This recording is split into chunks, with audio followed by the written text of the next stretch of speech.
Welcome to the Black Belt Business Podcast. My name is Matthew Brenner, and today I'm with Samantha Mitling. If you haven't seen her on social media, it's all of her martial arts themed posts, super popular on there. I think, how many followers do you have, Samantha? Let's say on Instagram. 214,000, I think. So basically 213,000 more than I have. So a lot more. Really, really popular on social media. Really just like puts a great reputation for martial arts online. She's a competitor with the Amerikick national team. And in this episode, we're going to hear us talk about women in martial arts, what it's like growing a social media account as a martial arts influencer. We're going to talk about like careers in martial arts and a lot and see kind of where it goes from there. So Samantha, thanks so much for coming on. Thank you for having me. I'm super excited. So give us a little bit about your martial arts background, your quick backstory for people who haven't found you. But before you do that, tell us your account name on Instagram or TikTok, wherever you use, so people can find you while they're listening. Yes, so my Instagram is Samantha._Mitling, and my TikTok is just Samantha Mitling. You can go and follow me on there and just see all the martial arts related content that I upload. Okay, cool. So now that we got that out of the way, so while you're listening, open up your app right now and follow her because she's an awesome follow. And then tell us a little bit about your martial arts background. Yeah, so I started martial arts when I was 5 years old. I am now 19. So I have been doing martial arts for over 13 years. And I just fell in love with the sport immediately. When I was in preschool, there was a kid in my class who actually went to the karate school that I still go to now. And he would always talk about just how much he loved karate and the karate classes that he took there. So for me, I was like, this seems like the coolest thing ever. I want to do this. So I kept on asking my parents. I bugged them about it for like 6 months, and then they finally decided to let me try it, and I fell in love with it immediately. I guess I said that I wanted to be a black belt right away. So, and then everything just kind of continued from there. I compete all over North America. I compete on the NASCA circuit, which stands for the North American Sport Karate Association, and I have been competing on that since 2019. And with that, I have gotten 5 world titles. I've won multiple overall grand championships, divisional wins, and competing is one of my favorite things about martial arts. And along with that, I also am a martial arts instructor. I have been doing that I've been helping out since I was 15 with teaching, and that's also one of my biggest things that I like to do with martial arts. It's So kind of my background. how many days a week are you teaching? So I teach evening classes at my karate school 3 days a week. And then on the other, pretty much 7 days a week, I'm teaching, because then the other days I do like private one-on-one lessons and coaching. Cool. And is that specifically for students at your school, or do you do online stuff with other people who want to compete? Or I do both, yeah. So I do some for our karate school students, and then I do actually a lot of like virtual Zoom training. Have Mm. students you, from all over. you are like the dream martial arts student for an instructor. Like you like bug your mom or your parents to be like, I gotta go join. Yeah, I want to be a black belt right away. Like you're Sounds so the like fun. yeah, and then like you obviously compete in it and take it like way more seriously than the average person. Like I'm sure that you're a shining star in your school, and your instructors are all super proud, like super happy to have you. I think every school has got hopefully at least one version of someone like you, right? Who like just like loves it so much, it kind of encompasses their life. It makes their instructors really proud. So how did you end up becoming such a popular social media account? Like when did that actually happen? Yeah, so my social media account started to really grow in 2022. And the funny thing about that is I had I had started social media end of 2019. Mhm. Um, I really wanted Instagram, and my parents told me that I could get Instagram if I won this certain division at a tournament. Okay, it That had nothing was to do what with I age needed or to do. maturity. It was like you better Right. win this tournament, and then you They're get an like, Instagram. if you win musical weapons at the Capitol Classics, then we can let you have Instagram. So That's I so did. funny. Yeah. And at first, like, I just posted a bunch of just my tournament results. And then kind of going into 2020, Then I started posting more like combos. And each year that I was on social media, like the first year, I had gotten like 500 followers. The second year, I had also gotten another 500 followers. So then my goal going into 2022 was I wanted to double that and get 1,000 followers that year instead of 500. So I started posting like crazy. I posted like 4 times a week, and I did a lot of combos. Then I started doing some tutorials and some like inspirational videos, like 4 different releases that you can learn or different stuff that you can add into your form. And then one of my videos went viral, and I think it got close to 1 million views. And then from there, it just kept on growing. What was And that then one about? it was one of those inspirational videos of like I think like 5 different releases that you can do, and then it just kept on popping off from there. Isn't that more of a tutorial? Like 5 releases you can do? Like to me, that'd be a tutorial more than like inspirational. The reason why I call it more of inspirational because I don't really break down the movements in that. And I Ah, would call it a tutorial before, but then people in the comments were like, well, that's not a tutorial because you're going too fast and you're not like breaking down the stuff. So that's why we, okay. So it's inspirational because like look at these 5 movements that you can do. yes. Okay, very cool. So were you surprised that that video is the one that went viral, or did you post it like, oh, this one's hot. This is gonna get traction. Yeah, no, I was really surprised because I felt like if something was gonna get more views and go viral, it would be like a bow combo or like a tournament video. But then it was just something like different releases that you can do. And then boom, a lot of people loved it. And then it went viral. And then my social media just took off from there. So if you have like a one viral video, it gets like 1 million views. How many followers does that actually equal? Sometimes your videos can get like a million views and then you don't get very many followers from it. It's really weird how that works. When my first video that got over 1 million views, or not over 1 million, when it got close to 1 million views, I had gotten about 8,000 followers from that video.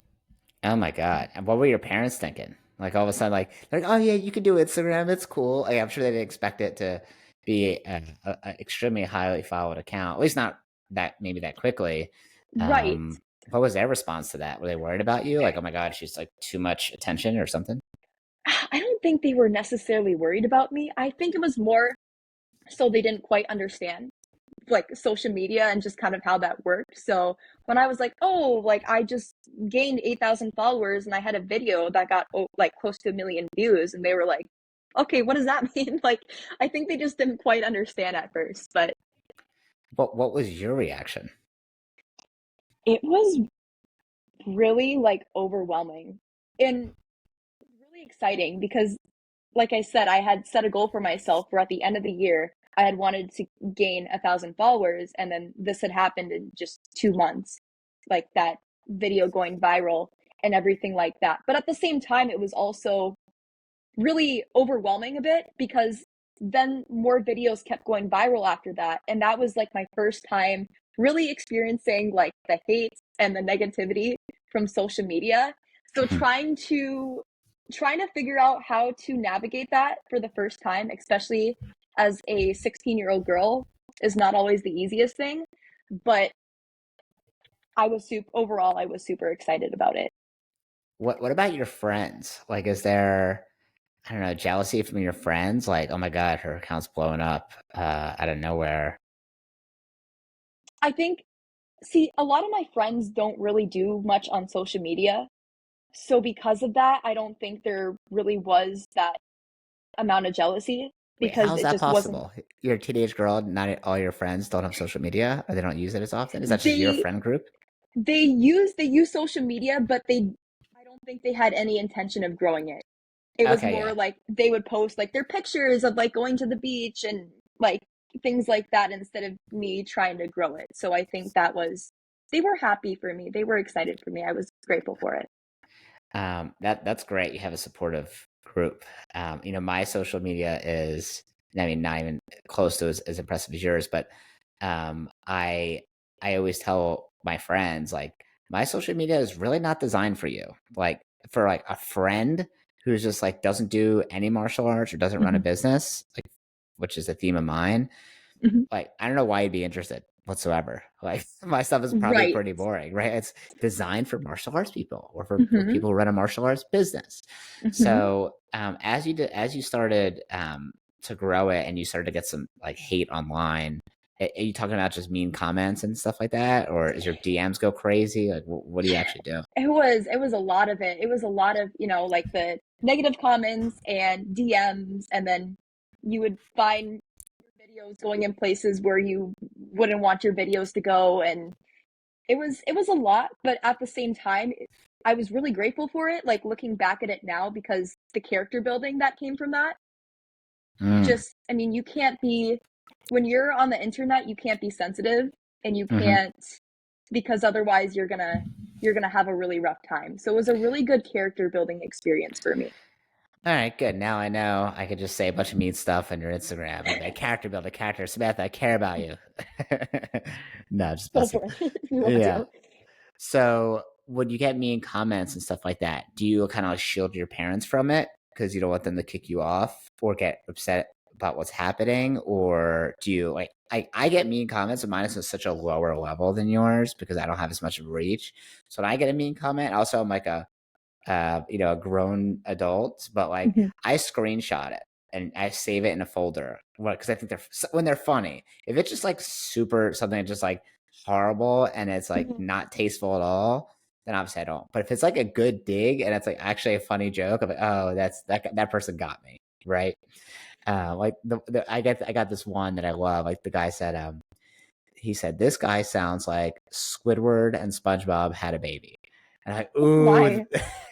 I'm like, that's mean, but kind of accurate. Like I can see that. So I kept that one, right? So like, how do you actually, I guess, like stomach it? Like, do you respond or do you just ignore it? Yeah, I thought that was really interesting that you brought up about screenshotting that stuff and putting them in a folder, because I've done the same exact thing and I still Yeah. do it sometimes, where I feel like a lot of times now I don't always go through comments, but like I'll see some comments mostly on like TikTok and YouTube that are actually a really good roast. I'm like, huh, that was actually kind of funny. You Yeah, yeah. actually have a really valid point here. Um, I mean, I a few months ago actually, I had done this little series on TikTok where I would go in and kind of like rate some of my hate comments, Oh, that's a where good I one. would read like some of my hate comments and then I would just kind of like rate them a little bit. And I don't know, I feel like it just kind of sheds light on the situation a little bit, but then also shows that that kind of stuff doesn't bug me anymore, really. Like it doesn't get on my nerves. But normally, like, besides that, I don't normally respond to the hate comments on my own stuff, just because I feel like if I don't say anything, it's better that way, Hmm. instead of, because they're trying to get a reaction out of you. That's why they do that kind of stuff. So that's why I'm like, okay, if I just leave it alone, then just ignore it, then they're not getting that reaction that they want. I think that's great. So sometimes you don't read the comments. You just don't even look at them. You just post and kind of leave situation. Yeah, my Facebook ones are by far the worst. And it's just a lot of people that don't understand sport karate. A Hmm. lot of people have which kind of goes on to a different topic, but a lot of people have a like perception of what karate is, and it's not the flashy bow stuff and extreme stuff that we do. So then people get really upset about that. But I Like, just choose not to read those for the like most that would part. never work in a real fight. Like I'm gonna shoot her in the head. Let's see how karate works then. Like sort of thing. Exactly. Yeah. Let Yeah. me take a gun and we'll see like how this works. And Oh yeah, just, great. Thanks, bro. I had no idea. I thought my bow staff was gonna stop it like the Matrix. oh, It was for gonna. sure. Yeah. I can Yeah. definitely stop a bullet. Yeah, that's funny. So now when you think about your social media, is there someone that you look up to in whether it's the martial arts social media world or just social media in general that you maybe I don't know get inspiration from for content? Like who do you look up to? Yeah. So there's a few like martial arts women that I follow on social media that I really look up to. I might butcher some of the last names here, but one of them is Reina Vallandigham. I Yeah, yeah, probably said her yeah, last name Raina. wrong. Yeah, she's Yeah. badass. She's, oh yeah, she's incredible and just so inspirational. Another one of this one's actually one of my friends. Her name is Kiana Daniel, and she is a martial artist, and she's actually like really helped me out with a lot of things with like navigating social media and kind of like this industry. I really look up to her too and her content. Very cool. So when you post content now, are you posting it like in the fashion of, okay, how am I going to get the most views or likes out of this so I can grow my account? Like, what's the process you actually go through? Not, I feel like before that's where more of my focus was like how I can grow, like how this video can reach the most amount of people and get the most followers. And I still do that sometimes, but now I feel like I focus a lot more on my actual content and how it can help others and how it can help inspire others. So that's more what I focus on now, is more of like what the value my content has compared to like the reach of it. Even though I focus on both, it's just the focus has kind of shifted a little bit. And what do you use for editing? Like, what's your process look like? I'm so bad at editing. I norm actually for the longest time I would just edit right on Instagram. Like that's how low tech I was, I guess. But now I'm actually starting to figure out how to use CapCut more. So Okay. starting to use that for some videos. I love CapCut for memes. It's like my favorite thing. I just go to Yeah. the memes template and just Oh, take it. Yeah, that's like all my memes are from CapCut. I've And never tried that. I'm gonna have to try it. yeah, I bet you people go crazy for it. Honestly, like none of my podcast posts or I don't know, videos have gotten necessarily a ton of views or likes, but the ones that do, like I have a couple that have like, 100 shares or whatever Yeah, on Instagram. Those are always memes about martial arts. really. Yeah. Yeah. They're I'm like gonna have really, to because go and they're look at funny. those. This is entertaining. And like, Right. and martial arts people get it like right away. Right. So, Yes. let's transition a little bit to women in martial arts. So obviously you teach a bunch of days, 3 days a week in the school, and then you do a bunch of private lessons. Mhm. You're still competing. How do we get more women or more girls doing martial arts? I think I feel like for the longest time, martial arts has been perceived as like a guy sport.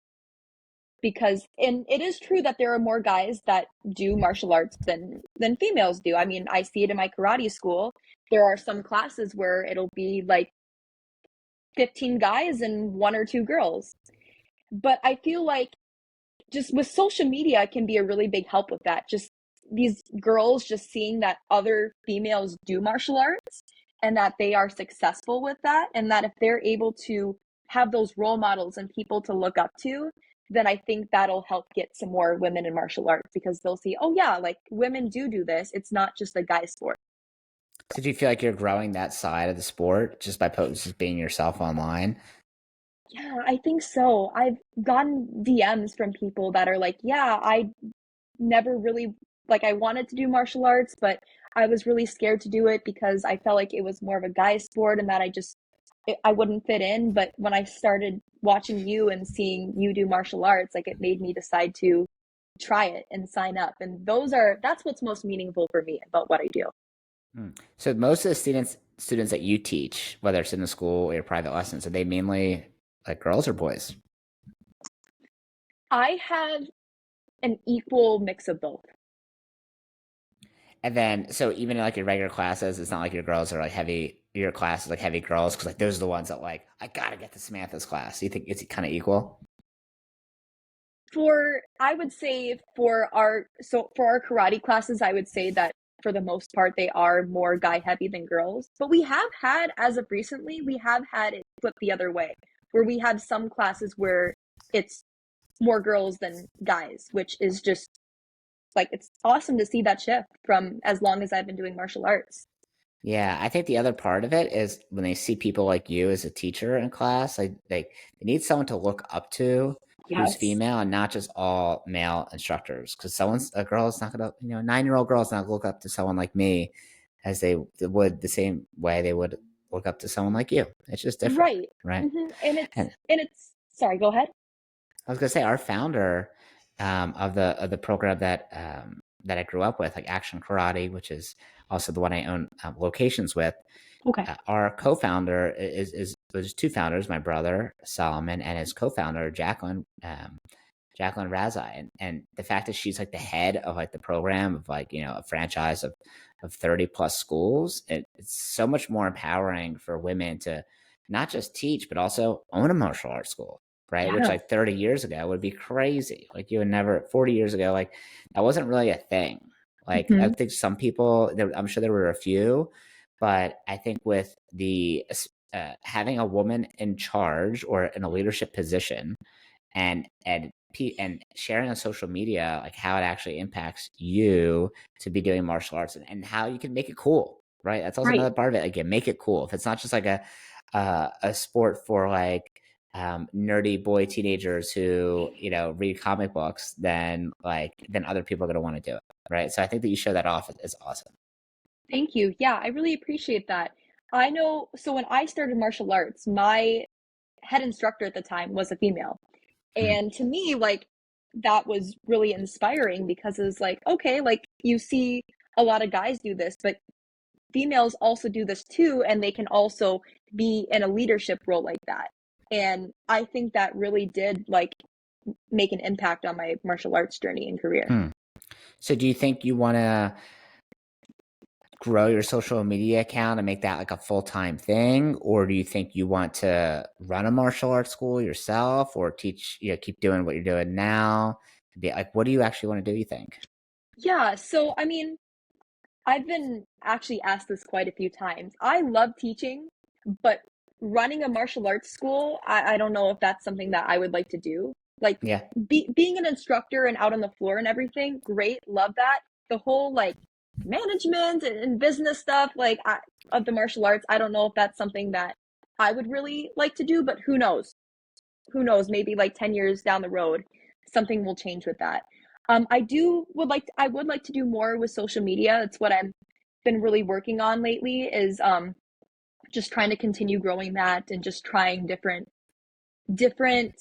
outlets with social media, the different things that you can keep on doing with it.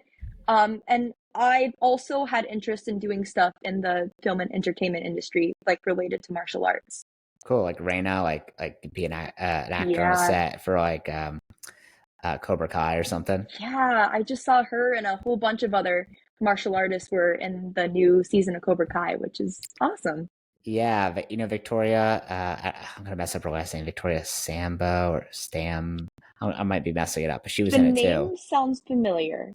Awesome account. You have to follow her. I'll send it to you afterwards. Definitely. Maybe you already do, but she was on my podcast too. She fought um, in the Olympics for Puerto Rico Oh, for Taekwondo. She's also badass, and she was also in Cobra Kai, and I think just more really? now getting involved in the acting side. So maybe I'll connect you guys afterwards. Maybe she can be like a Yeah, resource or helpful in that area. that would be Because so you guys, cool. She um, seems like a really cool person. yeah, she's awesome, and talking to her was great. So tell me now that if you're going to grow your social media, like what does that actually mean? Does that mean do sponsored posts? Does that mean you do more teaching gigs across the country? Like, what does that actually look like, you think? And you might not have the answer now, right? But I'm just curious what you're thinking. Yeah, I've been putting a lot of thought into that, and both of those things are both things that I would really like to do more. I feel like with social media, where you make the most, like you see those big influencers and content creators, where they make the most money is from the sponsored stuff that they do, from like brands, them advertising different brands and their products and stuff. That's how they make the most amount of money. Um, it's a little bit tougher for me to do sponsored stuff like that because my niche is so like specific. So for me to do something sponsored, it has to be like in order for my audience to relate to it, it has to be related to what I do, which is tough when you're like with just doing martial arts and like specifically bow staff. Mm-hmm. It can be a bit tougher that way. But teaching like across the country and doing seminars is something that I would really love to do. Something that I was planning on doing at some point, which I thought would be really cool, was doing like a tour around like the US of just going to different martial arts schools and teaching seminars at them. I feel like that would be a lot of fun. Have you ever done that before? Have you taught a seminar in another school? I have, yes. It's a lot of fun. Really enjoy just getting to see the different martial arts styles and just getting to meet different people and just, again, get to help out others. I really love Hmm. that. So I know we talked about this before we started to record. You mentioned that you got your associate's degree for school Yes. now. And is there a plan or like a timeline for when you want to get your bachelor's, or are you just going to figure that out? Like I think now you're taking a gap year, right? Hmm. Yes. So is the gap year like, hey, I want to grow my social media? Is the gap year, hey, I want to travel to teach? Like, what do you what's really the purpose of the gap year for you? Yeah. So I wanted to take a couple like a gap year or two because when I was trying to manage full-time college with full-time training, full-time teaching, and with social media and stuff, it just I wasn't able to spend a lot of time with doing more like career related stuff because of Mhm. school and everything else with that. So that's why I really wanted to just take these, like take this year, maybe take another one to just really work on this and see what I want to do with it. Originally, I wanted to do some more like film and entertainment industry related stuff this year, but I actually got a spinal cord injury back in August, and that's kind of prohibited me a little bit from some stuff. No. So, yeah, not fun, What but happened? I was competing at the American Internationals in New Jersey, and my doctors and everything think it's something that was kind of happening over time, and this was kind of the last straw. I have this behind the back trick in my form where I like twist and then I toss my bow up from behind my back and then spin. I don't know if that made any sense whatsoever, but It did to I me. okay, But that's good at yeah, least. that's good enough. Yeah. Yeah, and I must have just twisted wrong. I don't know like what exactly happened, but then I got this really intense pain in my back and then my arms and legs just went completely numb. In the competition, Yes. did you stop or you just kept going and then I decided I had another division that night and decided that I was gonna try it, which was not smart because when you can't feel your arms and legs and you're trying to go fast, you start falling all over the place. My yeah. bow went flying too because I couldn't feel it. It was yeah, but still recovering from that. Damn. Okay. So then so if you're taking a break from school, that means you can focus more and or you're injured, so you're not focusing on competition right now. I have a competition in 2.5 weeks that I've been really working hard at to I've been doing like 2, 3 hours of PT every single day for the past 3 months. And the amount of like progress and recovery I've made since then is just incredible. I just still can't like do flips and jumps and stuff that you would need for the film and entertainment industry. Got it. Okay, so good enough to compete in a martial arts tournament, but not necessarily to be like a stunt actor or something. Yeah, Okay. unfortunately. Is there any pressure from, I guess, like family or maybe just internal pressure of like, oh, maybe I should just get like a regular degree and from school and move on? Yes, I've definitely had a lot of that. Just because a lot of my family, like that was what worked for them is that's and what they've seen from most other people is how they were successful is by going to college to get a degree and then getting like a 9 to 5 job.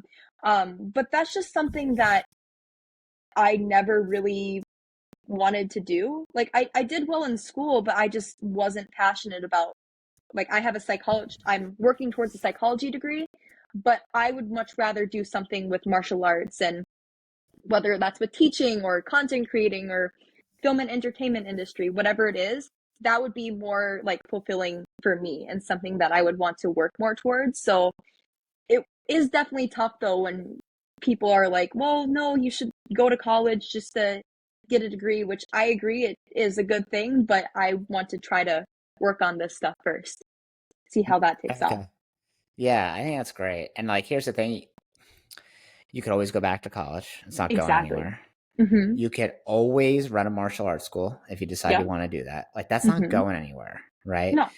So you could do that literally any time of your life. Right. I didn't figure out I wanted to do it. Well, I was in college, but my brother ran the martial arts schools. I always taught, was very involved in every single aspect of my life.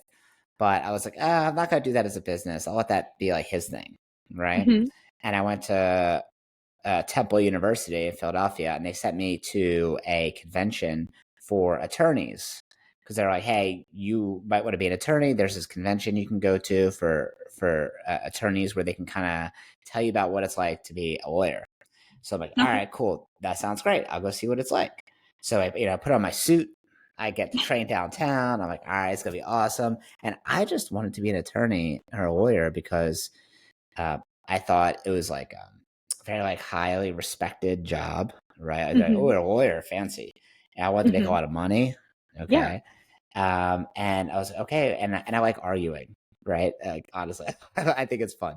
So I was like, okay, this could be a really cool path for me. So I show up to this event and I'm like looking around and I see some guy kind of standing by himself, and I'm like, all right, cool, I'll go talk to that guy. And from teaching martial arts, is being in front of a room of new people all the time, you're pretty good at just like approaching people, right? Like Yeah. you don't seem like the shy type. You can just go and talk to someone if you want to, right? Yeah. So same thing for Definitely. me. I had the confidence. I'm just gonna walk over. So I walk over to this guy wearing my suit, back straight, shoulders back, and I'm like, hey, tell me what it's like to be an attorney. And he turns to me and he's like, don't do it. And I was like, what? Oh my. What'd you say, dude? He's like, don't do it. And I was like, "Oh, okay. Like, why? What makes you say that?" And he's like, the industry is oversaturated. I don't see my family as much as I want to. I don't barely see my family. I work a ton of hours and I don't make as much money as you think I do." And I was like, "Oh my god!" Like, I thought I was going here to like be Right. excited about it. No, like they don't send you to these things for someone to talk you out of it, right? No, that's the point of the convention, is to try to convince you to want to do that. That's really Exactly. interesting.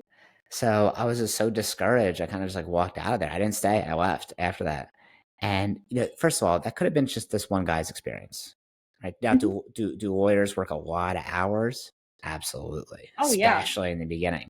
Yeah. But like the other things might have been just his personal experience. Like, maybe he doesn't make as much money because he's not in the correct type of field, and doesn't have the right job as being an attorney, or maybe it's just where he is in his career process. But I really took it to heart. And then one day, a couple weeks after that, my brother sits down with me and he's like, "Hey, like, I know you were thinking about being an attorney and you had that convention that didn't really work out, I guess, the way you expected. Like, why not work in martial arts?" And I was like, I want like a real job.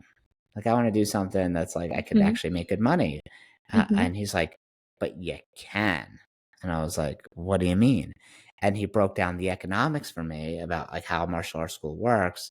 And I like business. Like for me, like the business side is exciting. For you, it's like, it's like not for me, right? But for me, I'm like, ooh, that sounds fun.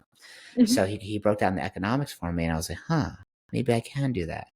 And that conversation completely changed my life. And within the next probably like 6 to 8 weeks, we were opening up a martial arts school. Like we like found Wow. yeah, it was super fast. I was like a senior in college. I was like a frat boy, like partying all the time. And then I was like literally overnight, like, all right, well now I'm teaching martial arts, like basically full time. I gotta get this going. Right. Right. Um, and it was really funny because when you're in school, you might be partying. Like for me, because I was in a fraternity, like often 3 to 4 days a week, like Thursday, Friday, Saturday, yeah, maybe 3 days a week. Thursday, Friday, Saturday, Oh yeah. definitely, probably some other day too. Living it up. And yeah, just like go crazy. And then it was like, oh wait, like I gotta teach like 4-year olds at 9 a.m. on Saturday morning. I can't go out Friday nights, and there's no way I'm No. going on Thursday because that'll mess up my Friday.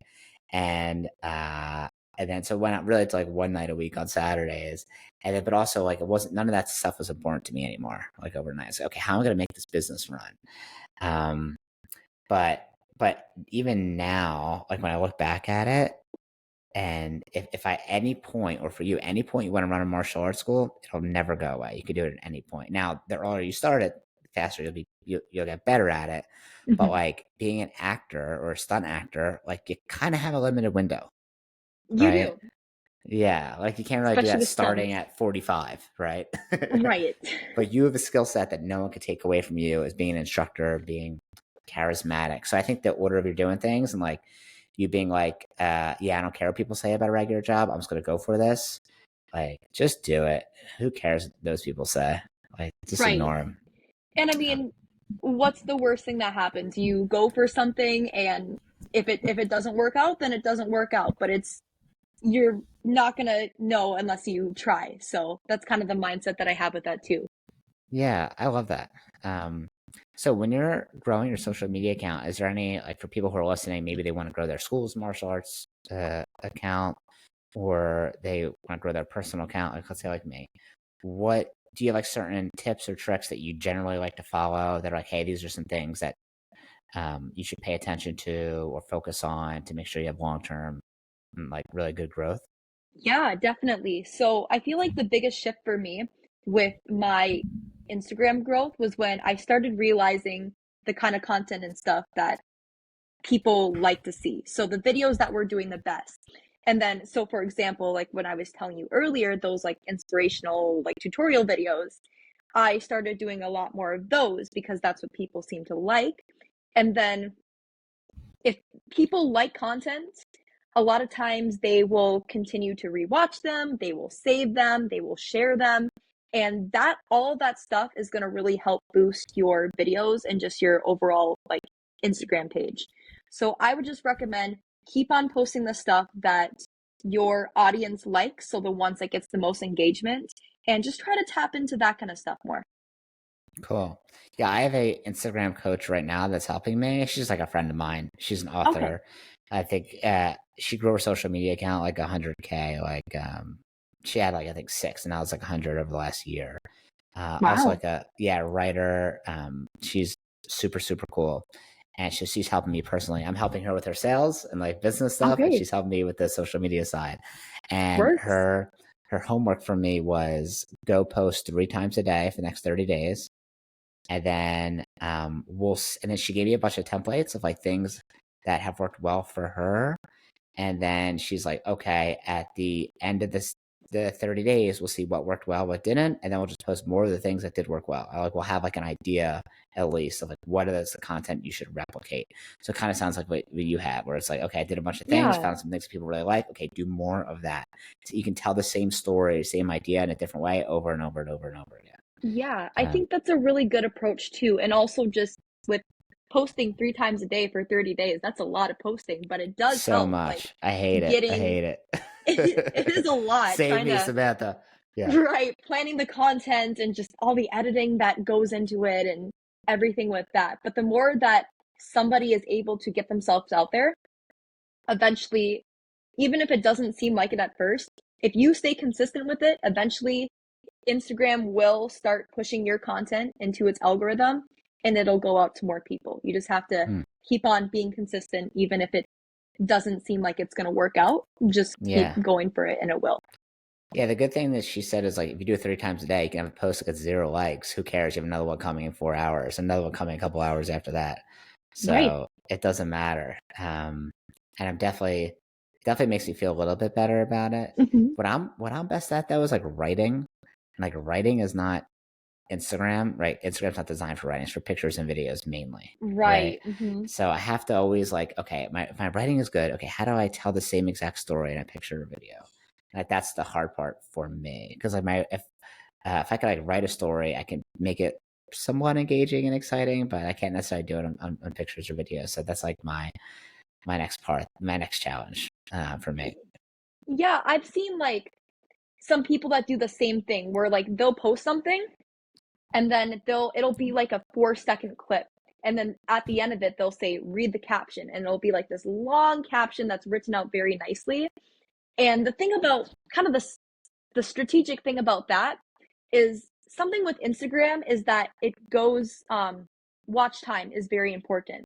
So if you watch that entire 4-second clip and then if the video is continuing to go as you read the caption, then that's something else that can really help boost that stuff. Mm, I've never done it because I'm not as much of a writer. I do more of like the pictures and video stuff, so we're kind of opposite yeah. there. But I've seen a lot of people do that and it seemed like it really worked out for them. Mm, very cool. Well, thank you so much for coming on here. It's been like wonderful, Yes, of like course. talking to you, It's and I'm fun. excited to see how you continue to grow the industry because we need more people. We need not just more girls, but we need more people like you who are growing the industry and making it cool, right? Like you make it cool. People want to be Thank like you. you. So, That means a it's lot. like, yeah, no, you really do, and it's exciting. Like, I get excited to watch. Oh, what should I go do now? Okay, like here's a bunch of. I did double combo when I was a kid. And as I never really did too much post staff, but the level of skill that um, like modern day competitors have now, like the people you and the people you compete against on NASCA, is just like 1,000 times better. Like that, it's so much better. Everyone's It's so much better. shifted So it's cool so to see. much, like Yeah, just over the years with the level that people are at and the extreme yeah. stuff that they do. So if someone wants to reach out to you, maybe it's I don't know a martial arts manufacturer products and like, all right, we want to pay Samantha, we want to sponsor her, or I don't know if do you do that sort of? Have you done that yet? I've done I've Like done Century or something? not with Sentry. Okay, I've done a couple things with some weapons companies, but for like martial arts related gear, like that's pretty much all I've done. okay, got it. Cool. Yeah, because I feel like that goes towards your niche. Like I'm assuming those types of companies, but Yes, would that you stuff want to would be do very Century? weird. Is that like a goal? Like, oh, I'd love to have Century. That would be so cool. I mean, I my karate school when I was growing up as an underbelt, like we just used Sentries. So I mean, I got a lot of stuff from Sentry. I Yeah. got weapons, gear, sparring gear, all that stuff from Sentry. So I mean, that would be awesome. Okay, cool. Yeah, you should message you should DM the CEO. I'll give you his information. Sweet. Yeah, he was on my podcast a couple weeks ago. Super nice guy. I don't know Oh, what their great. process looks like for sponsoring. I don't know. I don't know what that looks like to be honest. Um, but but yeah, I feel like someone like you is something they probably want to have. So, Yeah, thank you thank so much for you. coming on. So Of how do people course. reach you? Tell us how to find you. You can follow me on Instagram, TikTok, Facebook, YouTube. Just look up, you can look up Samantha Mitling and I will be there. You can find Amazing. me. Thank you so much for coming on here. My name is Matthew. If you have a martial arts school and you want to grow your school without depending on ads, so you want to add 60 students in 16 weeks without running any ads using organic marketing strategies called the Triangle Codex, which is a 3-step system that we use to help martial arts schools grow organically through strategic partnerships with all your local schools and daycares and businesses. You can grow your martial arts school and never have to depend on ads. You can find me, Matthew, at wdojo.com. So email me there, or you can find me on Instagram at blackbeltbrenner1 or visit wdojo.com. Thanks, Samantha. Thank you for having me.